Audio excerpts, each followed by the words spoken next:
Telerama presenta ITT, Bloque 43, Voto Consciente.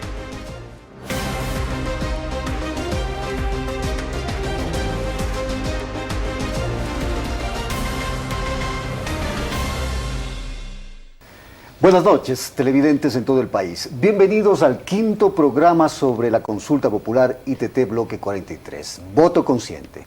Soy Fernando Correa y me acompaña Javier Segarra desde el puerto principal. Javier, ¿qué tal? Hola Fernando, ¿cómo vamos? Buenas noches en todo el país. El petróleo es el recurso principal que tiene el Ecuador y su explotación genera miles de millones de dólares.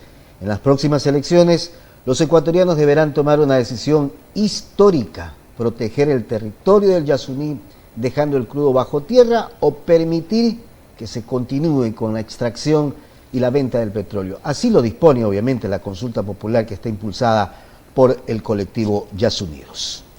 Bueno, Javier y amigos televidentes, hoy nos acompaña en los estudios de Quito Juan Carlos Avilés Aguirre, ingeniero ambiental, máster en salud y seguridad ambiental, exsecretario de Ambiente del municipio de Quito, a quien le damos la más cordial bienvenida.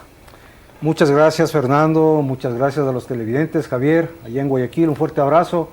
Cualquier consulta, pues desde mi punto de vista podré aportar este importante programa. Gracias. Y acá en Guayaquil nuestro invitado está con nosotros el ingeniero Hernán Poveda Zúñiga, experto petrolero, consultor en negocios hidrocarburíferos, así que también le damos la bienvenida. Ingeniero Poveda, buenas noches, bienvenido. Gracias Javier, buenas noches al programa en Quito y a todos los televidentes que están escuchando y mirando esta noche.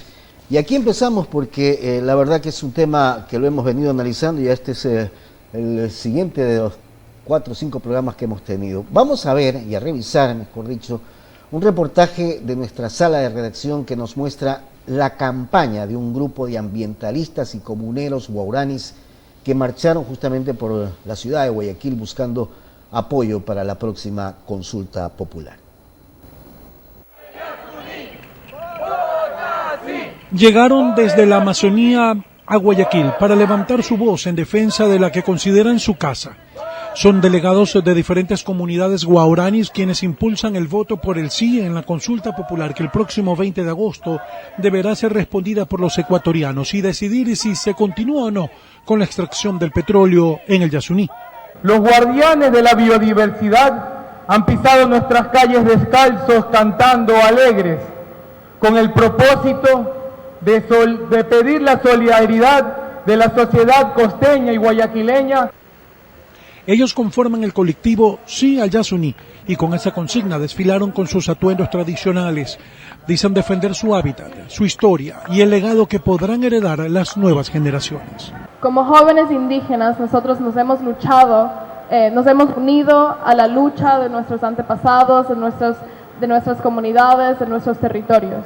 Les llamamos a nombre de la nacionalidad guaraní, a nombre del pueblo en aislamiento voluntario, a nombre de flora y fauna, a sus peces, a sus serpientes, a su boa, a sus jaguares. En su lucha no están solos. Además del colectivo Yasunidos que impulsa la consulta, cuentan también con el apoyo de Ramiro Ávila, ex juez de la Corte Constitucional.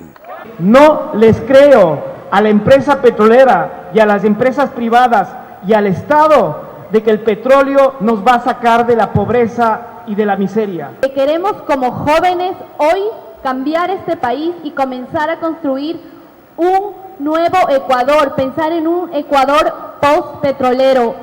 Ellos seguirán levantando su voz a favor del sí en la próxima consulta, recorriendo el país, defendiendo su postura. Walter Villarreal Regato, Telerama Noticias.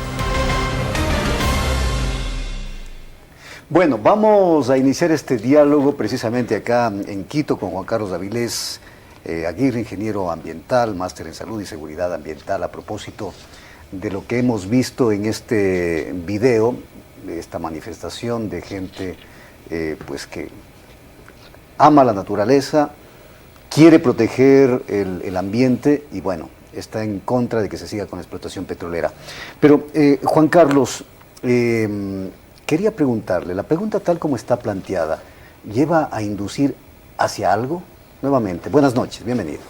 Muchas gracias, televidentes, nuevamente. Fernando, gracias por la entrevista. Recordemos, y quiero irme al pasado, hace 14 años, cuando ya se hablaba del tema del Yasuní. Recordemos cómo fue el génesis de todo lo que estamos viviendo ahora. Inclusive se acuñó en esa época el tema Yasuní o yasunización, era conservación, se asociaba mucho a la protección. Y con el pasar del tiempo, 2013, vemos que eventualmente en esa época el presidente Correa dijo que no es posible esos 100 millones porque no están todavía garantizados y no le gustaban las condiciones como estaba armado ese fideicomiso en ese momento y se diluyó la iniciativa. Eso preocupó mucho y quedó en un reclamo de los ambientalistas y preocupados por la naturaleza. Definitivamente el qué es necesario, tenemos que ir pensando en un cambio generacional, pero creo que el cómo y el cuándo es lo que yo discuto, es lo que yo me pongo a pensar si es realmente el momento necesario. Y vamos solamente a lo que dice la pregunta. ¿Está usted de acuerdo en que el gobierno ecuatoriano mantenga el crudo del ITT conocido como Bloque 43 indefinidamente en el subsuelo? Fernando, amigos, esto es indicar que no se ha explotado, lo cual es falso. Aquí tenemos una de las informaciones que está relacionado con informes de Petroecuador, donde solo se ha explotado el 7.4% de las reservas del Yasuní ITT, pero se está explotando. Es decir, tenemos una pregunta que no es exacta para el conocimiento de los ecuatorianos. Es decir, estamos empezando mal con la pregunta. Deberíamos de reenfocarla, pero está establecida de esa manera. Ahora, se habla de que en el Yasuní ITT se está explotando desde hace 40 años en diferentes campos. Es decir, no es de ahora la explotación en el Yasuní. Recordemos que tuve la oportunidad de ser facilitador en el Ministerio del Ambiente y una de mis primeras actividades, estoy yéndome a la fecha del junio del 2011, me tocó ingresar a la zona y el ITT, para que nuestros amigos conozcan, significa Ispingo Tambococha Tiputini. En Tambococha hay lo que se denomina un árbol de Navidad, es una estructura, una tubería de unos 3-4 metros que estaba liqueando. Y esto, de acuerdo a la comunidad que yo me entrevisté en ese momento, 2011, indicaban que efectivamente ya había una empresa privada que ya había explotado y había cerrado porque no le interesaba, era un crudo muy pesado en ese momento, Fernando. Javier. Gracias, Fernando. Ingeniero Poveda, nuevamente, buenas noches.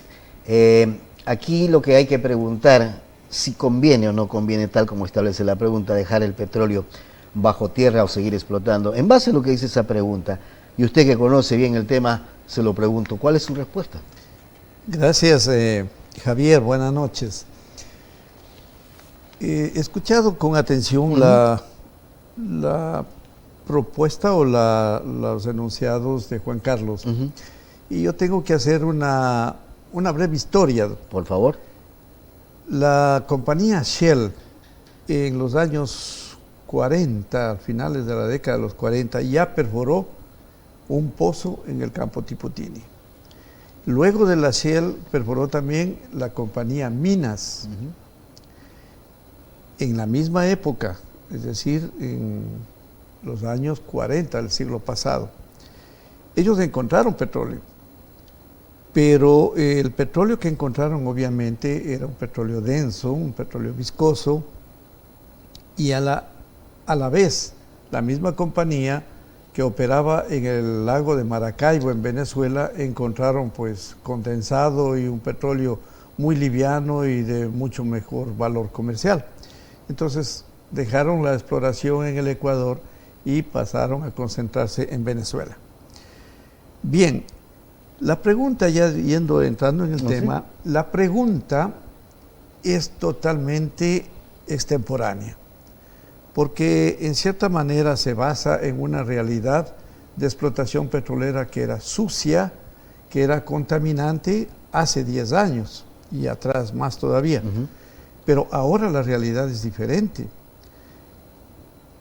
La industria petrolera ecuatoriana es mucho, mucho más consciente de la responsabilidad ambiental y de la responsabilidad social. y hay presupuestos muy grandes que se manejan para satisfacer estas necesidades. En el campo, en el bloque 43, las personas que conocen pueden dar fe de que hay un absoluto cuidado con la naturaleza. Se conserva el ambiente. Se conserva el ambiente. Y miren que el área de explotación respecto del área general del campo, del Parque Nacional, es como esta hoja de papel. Ese es el parque, en su Este totalidad. es el parque en el territorio ecuatoriano. Ok. Y el área de explotación Es ese puntito. es ese puntito O apenas. sea, ¿qué afectación hay? Ya. No hay afectación. Bueno, decir que no hay afectación no es tampoco. cierto. Pero Hay una afectación, pero hay una mitigación también. Y se gasta dinero en la mitigación. Para empezar, el campo es absolutamente cuidado en el ingreso de particulares. No todo el mundo puede ingresar allí. Los técnicos que están allí tienen un cuidado especial y una formación y capacitación especial para cuidar el ambiente. Nadie puede cazar una mariposa, nadie puede dañar el ambiente. Las facilidades físicas de la plataforma de donde se perforan los pozos tienen protecciones periféricas para recuperar posibles derrames que ocurran. Estas zanjas, digamos, o recipientes, son hechos y construidos de acuerdo a una norma API. La norma API es la que norma, perdón la redundancia, todas las actividades petroleras y da las especificaciones, medidas, etcétera, etcétera. Y estas zanjas o estos canales deben tener una capacidad de almacenamiento de 2.5 a 3 veces la cantidad que se pueda derramar. En el hipotético. En el hipotético caso de que así ocurra. Entonces, hay la seguridad de que de ocurrir un derrame no va a contaminar la selva, porque inmediatamente de que esto ocurra y se deposite en estos canales, habrán pues los mecanismos de succión, bombas, etcétera, para que recuperen, traten ese crudo y nuevamente le vuelvan a incorporar en el torrente de la producción. Dicho esto, ¿se debe seguir explotando entonces, ingeniero? Yo pienso que sí, y más adelante yo daré mis argumentos para ello. Claro, Fernando.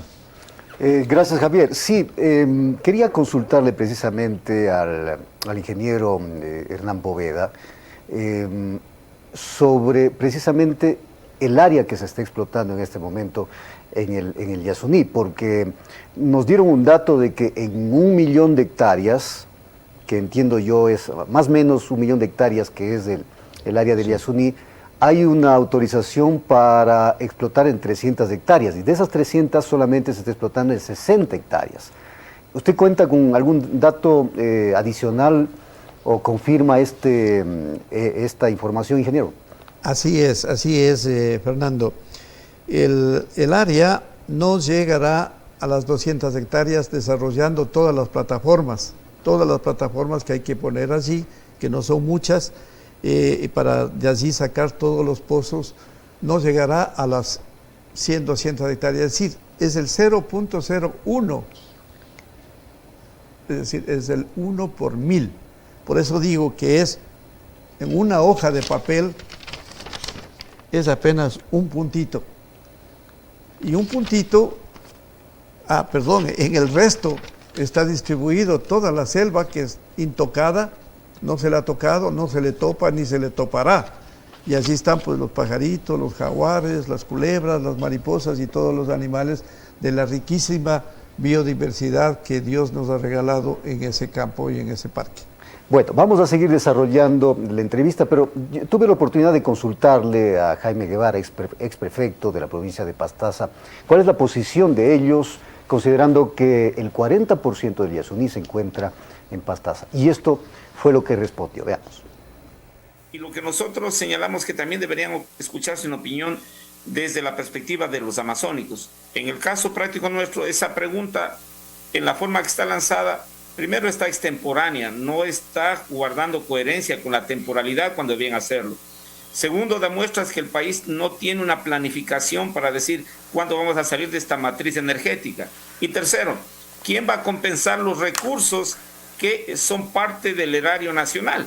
Y aquí se da muestras de la improvisación, porque dice, para un año, señores, desmonten todo. Pero ¿quién se compadece de los recursos que invirtió el mismo Estado? Y ahí da una pésima señal hacia los inversionistas extranjeros.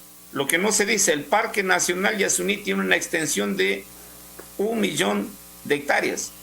Estamos hablando de 1 millón de hectáreas. De eso, la Asamblea Nacional autorizó para que se extraiga el recurso petrolero en 300.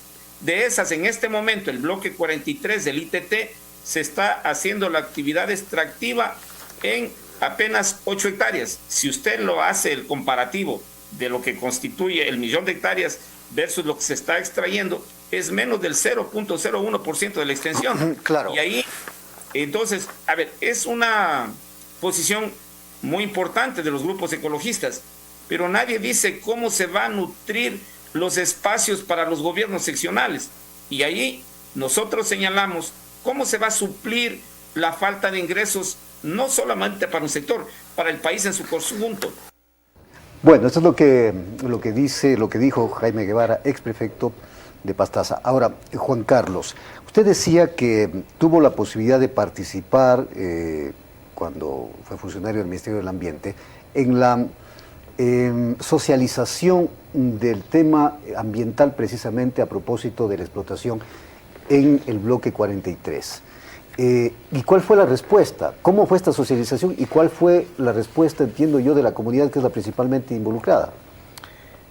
Televidentes amigos, Fernando, en esa época, que fue el 11 de junio del 2011, se hicieron socializaciones y mesas técnicas para indicar el estudio de impacto ambiental y su plan de manejo ambiental en esta zona del país para el tema del ITT, y se determinaron los siguientes sitios: en Puerto Quinche, Guairirima, Bellavista, San Carlos, Boca del Tiputini, Yanayacu, Campatipu, Patazurcu, Pandochicta, Vicente Salazar, Santa Rosa, en fin, se hicieron una serie de consultas a la comunidad, y una de las preocupaciones que la gente tenía era: ¿vamos a tener acceso al trabajo? ¿Y cómo van a hacer en caso de que exista un problema de derrame? Esas eran las dos consultas principales que se dieron en ese momento.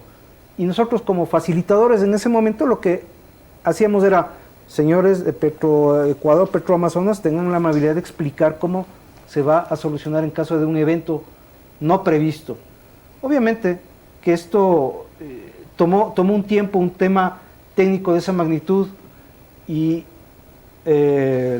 dadas las circunstancias del momento, podemos ver que a la actualidad, tomando en cuenta junio del 2020, ya pasando tantos años, 10 años, tengo una fotografía para demostrar cómo se encuentra en el momento y para ver si se ha cumplido o no el plan de manejo ambiental del 2011. Finalmente es lo que nos interesa como ecuatorianos, a ver si se ha cumplido o no se ha cumplido. Entonces tuve acceso a una página web que es una empresa que se llama Conservación Amazónica, que está vigilando todo el tiempo el tema amazónico, y tengo aquí una fotografía satelital de junio del 2020, donde se estaba iniciando una apertura de vía, obviamente dentro del plan de manejo ambiental de ese momento, y tengo una foto de enero del 2022, donde ya se observan las plataformas, y sacando las superficies, no llegan más allá de 80, 90 hectáreas de intervención. Luego se nos informó en el propio ministerio que para que se respeten los derechos de vía con los animales y toda esta situación biológica, se tenía que trabajar con puentes de dosel, es decir, que se conecten las copas de los árboles para que los monos y demás especies puedan hacer una conexión. Es lo que pudimos evidenciar a partir de este primer inicio de una socialización que se dio en ese momento, estimado Fernando. Frente a eso, ingeniero Avilés, entonces, ¿qué conclusión tiene de lo que en el 2011 se hizo en su momento y lo que usted acaba de mostrar con esa hoja? Bueno, vemos que con todas las situaciones y complejidades... ¿Se cumple o no se cumple? Con todo lo que nosotros hemos visto en ese momento que se socializó, esperamos que se mantenga en el tiempo. No podría decir, no tengo acceso a los últimos informes, pero de acuerdo a la evidencia biofísica del momento, se puede concluir que existe una relativa conservación con todas las... hubo una apertura adicional de ancho de vía que sí fue observado en su momento, y eso también hay que mencionarlo. Creo que todas las cosas que hizo Petroecuador se cumplieron en su gran mayoría de lo que se estableció en el plan de manejo ambiental, y creo que de acuerdo a la evidencia que tenemos, pues se está cumpliendo lo establecido en esa licencia. Y es bueno aclarar eso, ingeniero Avilés, porque el propio ingeniero Poveda señalaba cuáles eran las circunstancias hasta ahora de lo que en su hipotético caso hubiera un derrame, de la situación de conservación como tal. Entonces la pregunta es, ¿de qué situación riesgosa podemos hablar aquellos que sostienen que hay que parar o dejar el petróleo bajo tierra, ingeniero? Obviamente que una industria de hidrocarburos es una industria de altísimo riesgo. Sí, sí, sí. Pero la tecnología que se está utilizando en la explotación es una tecnología de punta, y los técnicos que allí trabajan tienen una formación muy particular. La responsabilidad social y ambiental de Petroamazonas, hoy Petroecuador, ha sido puesta de manifiesto en cada actividad de la explotación petrolera del Yasuní. En cuanto a las aseveraciones que nos hizo Juan Carlos, realmente, por ejemplo, una preocupación de las comunidades que él mencionó están satisfechas. No del todo, obviamente, no del todo. Habrá que incrementar eso mediante una adecuada política o mejoramiento de la política en cuanto a la mano de obra, al uso de la mano de obra de las comunidades indígenas y también de los pueblos no contactados. Claro. ¿No? Eventualmente los pueblos no contactados, por curiosidad, pueden acercarse a los taladros. Yo recuerdo cuando estuvimos perforando un pozo en una comunidad Huao, en las noches nos acechaban, los Huaos nos acechaban, y nosotros teníamos que dejar alimentos, naranjas, mandarinas o galletas al pie de los campamentos nuestros, de los campers, y cuando regresábamos del taladro, que era una distancia más o menos unos 100, 150 metros, no encontrábamos. Ellos se llevaban, es decir, ellos siempre se acercan por curiosidad, no se dejan ver, pero sí hay manifestaciones de que ellos se acercan. Entonces, esto puede ocurrir acá, pero las actividades que realiza allí Petroecuador conducen a que esa presencia se respete, a que toda la biodiversidad se respete. Obviamente que habrá un impacto, no digo que no haya un impacto. Claro, pero tampoco es como para satanizar el tema. No pues, es que se satanice, no debe satanizarse, porque no es correcto y no es real. Y a esto hay que sumarle que más pierde el país desmontando que lo que realmente recibe hoy que se está extrayendo. Bien, Javier.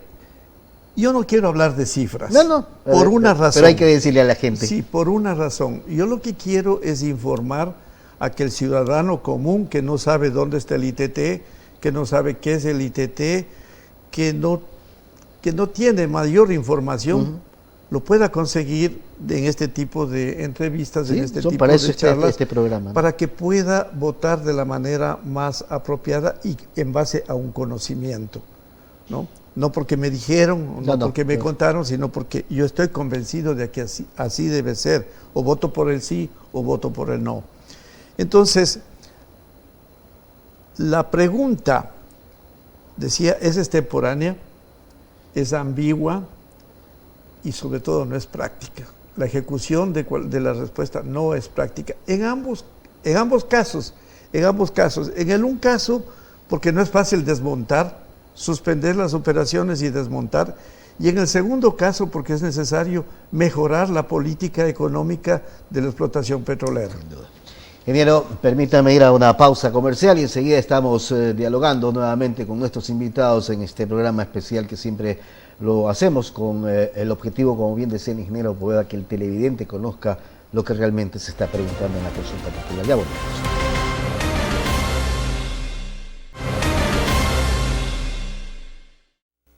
va a significar cerca de 1.200 millones de dólares a las arcas fiscales.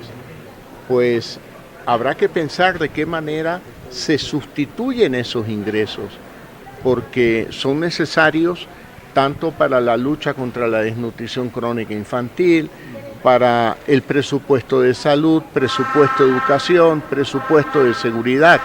Yo creo que hay que debatirlo en la sociedad ecuatoriana, o se reducen gastos, que es muy difícil, o se eliminan algunos subsidios que vengan a compensar estos ingresos que se pierden por la consulta del Yasuni. Bueno, eso es lo que dijo el presidente de la República en los últimos días, Juan Carlos. Es una forma de meternos un poquito el miedo, es decir, se reduce el gasto o la inversión sería en salud, en educación, incluso con la posibilidad de tocar el tema muy sensible del subsidio a los combustibles. ¿Cómo entender esto? Hay un tema que realmente el gobierno no ha tomado el toro por los cuernos. Hay que ser honestos. Creo que ha perdido una oportunidad de haber posicionado una gran reserva para compensar. Pero ¿quiénes tenían que haber compensado? Y eso le faltó al gobierno hacer el lobby. Por eso estamos hasta con la pregunta extemporánea. Si vemos en este gráfico, vemos que las emisiones totales de emisiones de gases de efecto invernadero, ¿quiénes las tienen acá? Son China y Estados Unidos. Nosotros estamos en la franquita acá arriba, un pedacito. No se logró posicionar eso. Yo veo con preocupación que Galápagos sí lo han hecho, acá no se lo ha hecho. Entonces, es de lado y lado. O sea, el tema ambientalista y los grupos ambientalistas tienen su razón. Mal formulado, sí, pero también el gobierno por no haber posicionado a tiempo lo que se venía. ¿Qué pasa con lo que me acaba de mencionar Fernando? Fui funcionario del Ministerio de Transporte y Obras Públicas en la Dirección Ambiental, y una de las grandes cosas que nos preocupan es el tema de la sensibilidad de inversión para lo que se viene con el fenómeno del Niño.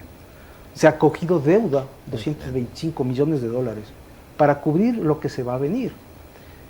Pero, ¿qué pasaría si dejamos de explotar?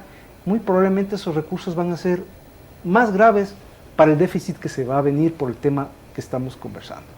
Así que definitivamente en estas condiciones actuales, con un fenómeno del Niño que está por desencadenarse, no veo que sea la opción más adecuada en estos momentos. Ahora, parece ser que de este tema, Juan Carlos, estamos hablando hoy, es decir, de la posible afectación que puede tener una explotación petrolera, pero se explota desde hace mucho tiempo, lo decía el ingeniero Poveda, con nuevas tecnologías, etcétera. ¿Es posible armonizar la explotación petrolera con el tema ambiental, con el tema ecológico, o definitivamente por más tecnología de punta que exista, esto no puede ser? La ventaja es que mientras recorremos en el tiempo, existen tecnologías que se van adecuando a las necesidades. Antes se pensaba y se creía en los 70 que el petróleo era bueno para el cutis. Ahora sabemos que no es tan así. Así que hay una serie de cosas que se han ido modificando en el tiempo. Pero si no lo explotamos nosotros, alguien más lo va a hacer. Acá tengo un nuevo diagrama que les quiero enseñar a los amigos que nos están viendo, donde tenemos que el ITT es una frontera con el Perú. Y acá tengo un mapa del Perú, donde tengo, donde se puede apreciar los diferentes bloques del lado peruano. Entonces, quien colinda con el ITT es el bloque 121 del Perú, quien la administra Perenco, quien está encargada de la explotación. Ahora, ¿qué no nos dicen? Y eso hay que aclarar, las fronteras geológicas es imposible determinar. Yo tengo una bolsa que la probabilidad es que se extienda bajo el territorio peruano. Y lo que va a pasar es que mediante tecnología también, que es lo que estamos hablando justamente de tecnología, existe ya tecnología que se llaman los pozos direccionales, que lo que hacen es girar esa tubería para ir a donde están esas bolsas de petróleo. Y aquí tenemos, por ejemplo, una perforación en racimo. Es decir, si este es del lado peruano y este es del lado ecuatoriano, ¿cómo controlar una frontera geológica? Es prácticamente imposible. Y este es cómo se tuerce, solamente para que nos puedan entender nuestros amigos que nos ven, esta es la manera que desde la torre se gira y se bifurca con la zona de extracción petrolera. Ahora, ingeniero Poveda, a propósito de lo que dice Juan Carlos, de esto se ha hablado como un mito, pero nos está mostrando algunos gráficos en los que, claro, en términos generales, para hablar como se dice con lenguaje castizo, el Perú podría explotar nuestro petróleo con esta tecnología o este es solamente un mito. Gracias, Fernando. La técnica de la perforación ha evolucionado tanto que ahora, primero desde una plataforma, podemos perforar muchos pozos, 20, 30 pozos desde una misma plataforma. Y estos pozos pueden ser direccionales o pueden ser horizontales.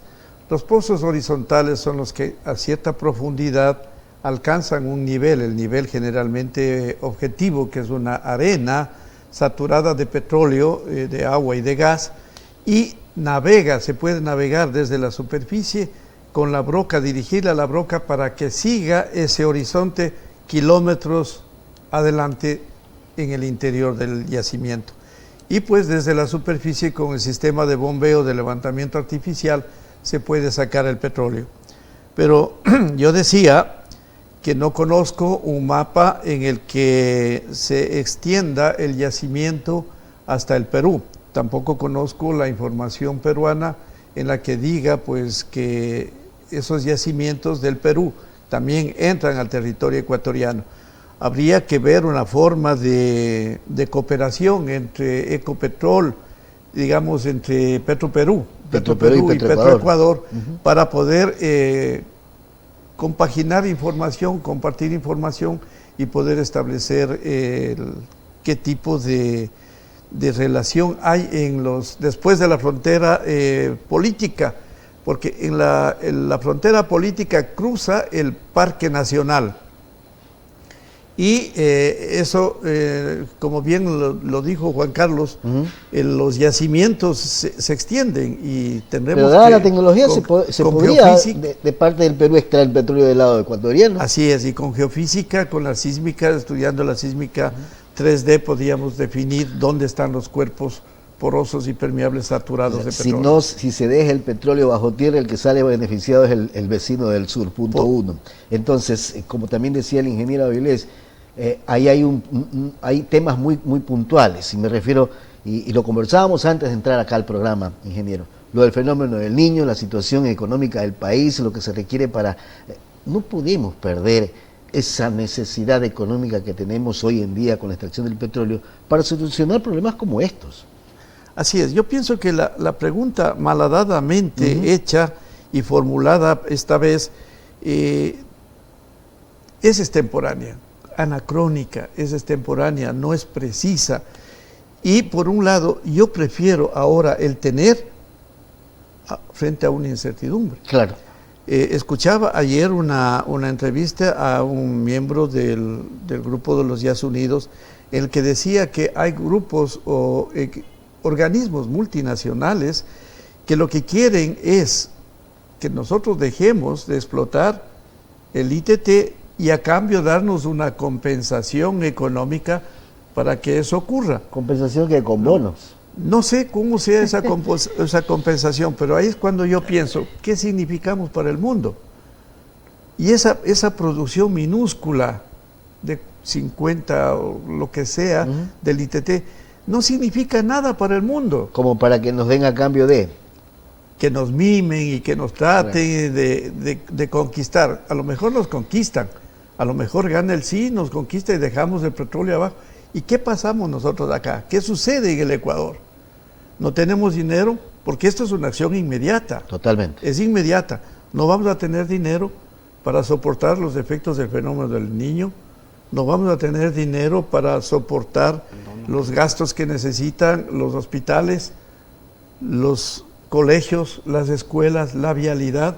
La vialidad con el fenómeno del Niño se va a destruir. Total. Seguramente se irán parques, se irán puentes, se irán carreteras, las carreteras se dañarán. ¿Con qué dinero vamos a responder a eso? Ahora, lo otro que la gente se pregunta o puede preguntarse es, a ver, nosotros extraemos este petróleo y nos dicen que es 97% agua, 3% petróleo o 90%. ¿Qué realmente es esa realidad, ingeniero? Es una realidad, ya, pero esa realidad tiene que ver con la contratación petrolera. Ese es otro tema. Y la realidad geológica. En los contratos petroleros se paga por una producción total, una producción global. Y obviamente el contrato beneficia a la producción y para ello los contratistas, las empresas, tienen que poner, o han puesto, más bien dicho, han puesto, para ser precisos, bombas electrosumergibles de alto flujo, porque las electrosumergibles deben tener fluidos, en caso contrario se queman. Entonces, ¿qué es lo que sucede? Que como es de alto flujo, saca petróleo y saca el movimiento más fácil, que es el agua.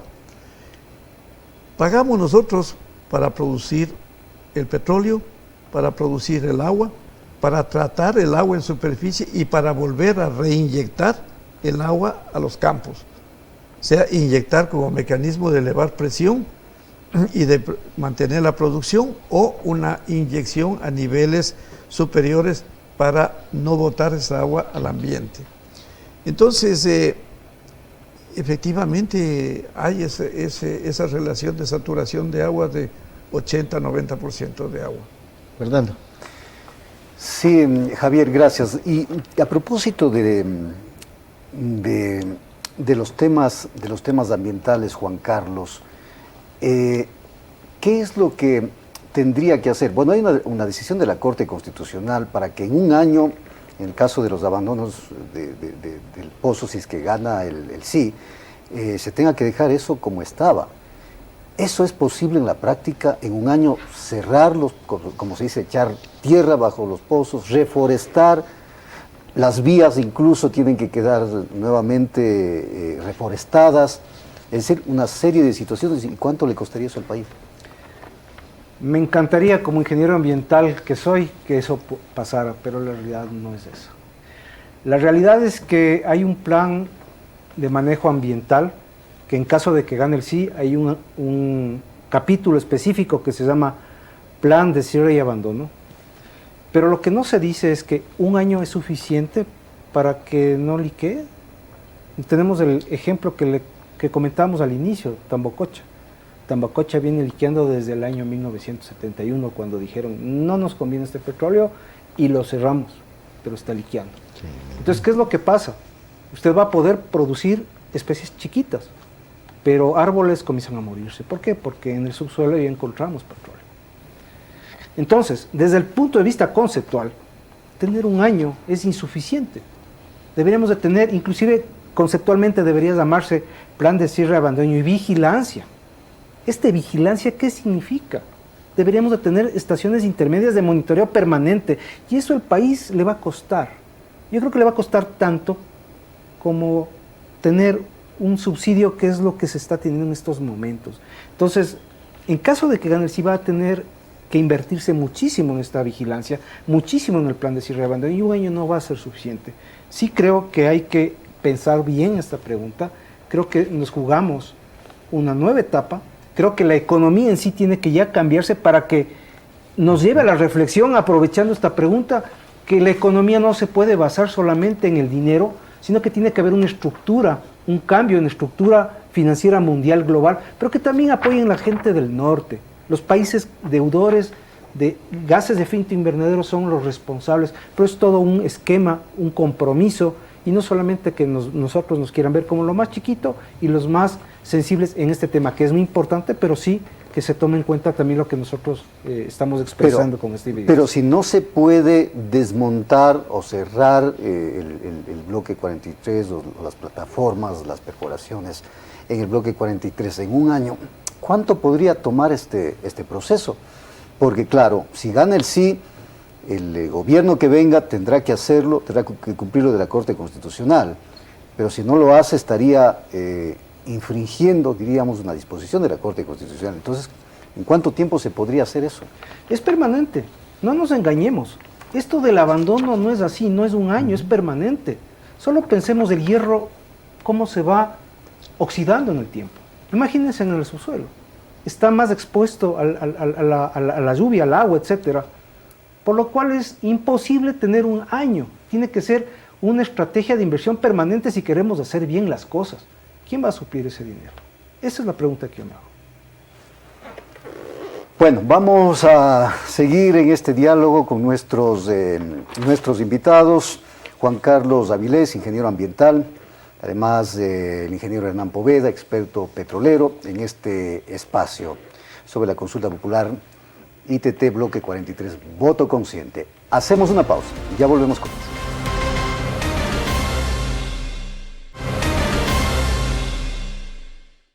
Seguimos en este diálogo aquí con este programa de conocer más a fondo la situación del Yasuní ITT con esta pregunta de la consulta popular, y quiero consultarle al ingeniero Avilés en Quito.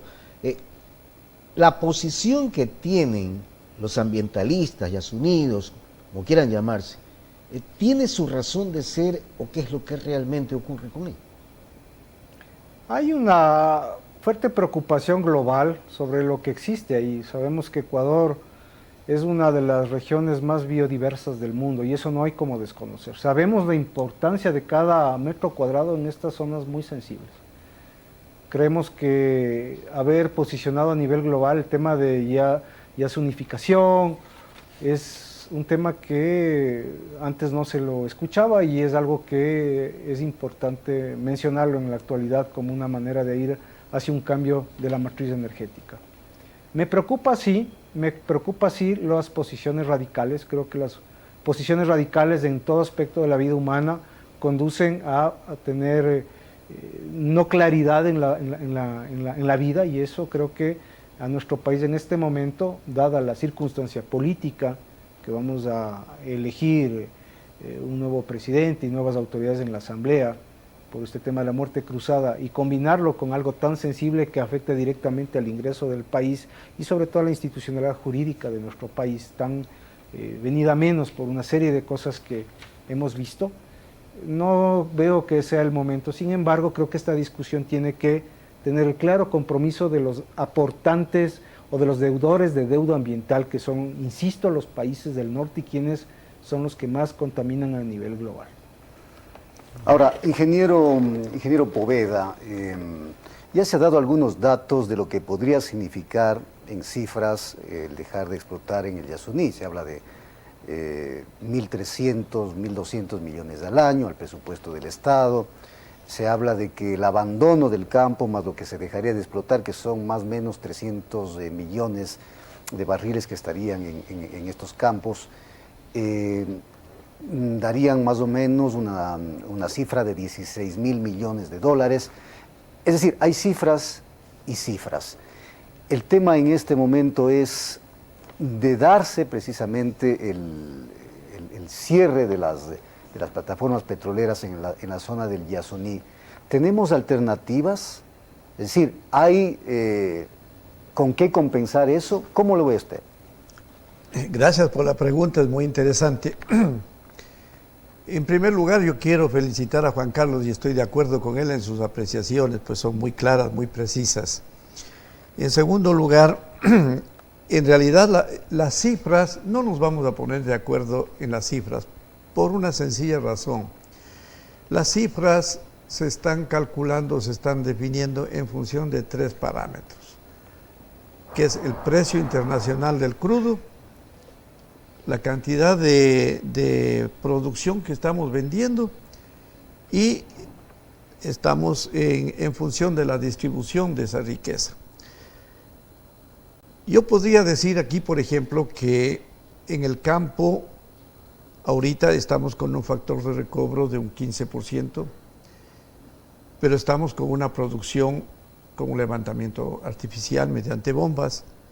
Si nosotros aplicamos una tecnología de recuperación secundaria o mejorada, por ejemplo, con inyección de vapor, como se utiliza en la faja petrolífera del Orinoco, por ejemplo, utilizando nanocavitación, en donde en fondo de pozo se puede elevar la calidad del crudo, reduciendo la viscosidad y sacar, si el petróleo tenemos abajo de 10, 11 grados API, en superficie podemos tener 24, 26 grados API. Eso quiere decir que las reservas que estamos teniendo ahora pueden crecer. Es decir, aumentaríamos la producción. Aumentaríamos las reservas y, eso es lo que se busca. Y aumentaríamos la producción. Yo diría optimistamente que ese campo podríamos sacar tranquilamente 125 a 150 mil barriles diarios. Así es. Manteniendo el cuidado extremo como se mantiene al medio ambiente, la biodiversidad y el respeto a las comunidades que viven alrededor y obviamente entre ellos a los no contactados. Ahora bien, yo quería mencionar como un efecto de dejar de producir ese petróleo y dejarlo en el subsuelo, es qué va a pasar con la ley de la circunscripción territorial económica amazónica. Para los cantones de la región. Exactamente. Esa ley dice que de la venta nacional o extranjera del petróleo, hay un porcentaje que pasa directamente a los gobiernos seccionales de las provincias en donde se produce ese petróleo. Al dejar de producirse, obviamente se van a ver afectados esos ingresos económicos. ¿Con qué dinero van a mantener o a sostener los proyectos que estén sustentados o basados en ese presupuesto? Claro, porque los gobiernos autónomos descentralizados se administran con la plata que reciben. Así es. Entonces, ellos son los primeros perjudicados. La provincia de Pastaza, la provincia de Orellana, Sucumbíos. Bueno, al cerrarse un campo de estos, se cierran muchos, se dan por terminados muchos contratos de prestación de servicios, de transporte terrestre, de transporte aéreo, de transporte fluvial, de servicio de catering, bueno, y todos los servicios. Es decir, el desempleo, se incrementa, directa e indirectamente. Y finalmente, si sale Petroecuador de allí, ¿qué organismo va a hacerse cargo para mantener el mismo control, o mejor todavía? No veo un organismo, es más, cualquier organismo no tiene presupuesto. Y vamos a estar siempre dependiendo de la caridad que nos puedan dar para quienes no significamos nada.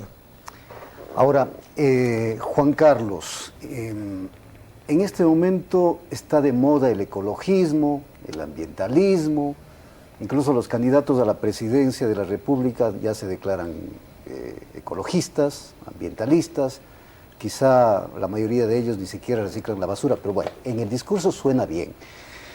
¿El Ecuador tiene alternativas ambientales ante una no explotación petrolera? Es decir, otro tipo de energías que se podrían utilizar u otro tipo de recursos que podrían compensar la no explotación petrolera. El tema petrolero es una arista muy compleja porque hemos sido dependientes desde el año 70. Y esto ha hecho que tener que cambiar esta matriz energética nos está costando. Hay que ser realistas, pero también veo con buenos ojos el tema de exenciones, por ejemplo, en el tema de energía eléctrica si uno coloca paneles solares. Creo que es una alternativa interesante, creo que es una alternativa que, dada la posición del Ecuador, al estar en una línea equinoccial, es atractivo. Veo que también hay otras alternativas en temas de energía, por ejemplo, la geotermia, Chachimbiro, por ejemplo, que tuve la oportunidad de apoyar en ese proyecto. Se saca energía a partir del calor interno del manto, ¿no? A partir del agua que se va evaporando. Entonces, nuestro país es bendecido en el tema de varias opciones de energía, así que yo esperaría que la inversión que está retomando Petroecuador sea reinvertida también en nueva tendencia. Yo sé que es ponerle a cuidar el queso al ratón, pero eventualmente tenemos que dar ya ese cambio. Yo creo que es necesario ya por la cantidad de gases de efecto invernadero que tenemos a nivel global. Sin embargo, creo que es importante posicionarle al Ecuador de que es receptor de las emisiones, y eso le falta al gobierno, al canciller también que posicione esto, que no puede quedarse solamente en el tema del discurso ambiental, tiene que ir a un tema de discurso financiero, y eso es clave para poder sí compensar y dejar de explotar lo que está queriéndose inducir indirectamente en la pregunta que hemos topado el día de hoy, Fred. Muy bien, Juan Carlos, gracias. Estamos llegando ya a la parte final. Juan Carlos Avilés, ingeniero Juan Carlos Avilés, ingeniero ambiental, desde Quito, Javier, y bueno, también un agradecimiento al ingeniero Hernán Poveda, que se encuentra contigo en la ciudad de Guayaquil. Así es, Fernando. Gracias, ingeniero Poveda, por sus criterios y sus opiniones en esta quinta entrega de este programa, que lo que buscamos es simplemente que el televidente tenga conciencia de cuál es la responsabilidad que tiene el día en que tenga que mirar la pregunta y depositar su voto sobre este tema, el Yasuní, en el bloque 43 ITT. Gracias a ustedes, amigos televidentes. Nos volveremos a encontrar en una próxima entrega. Buenas noches. Buenas noches. Telerama presentó ITT, bloque 43, voto consciente.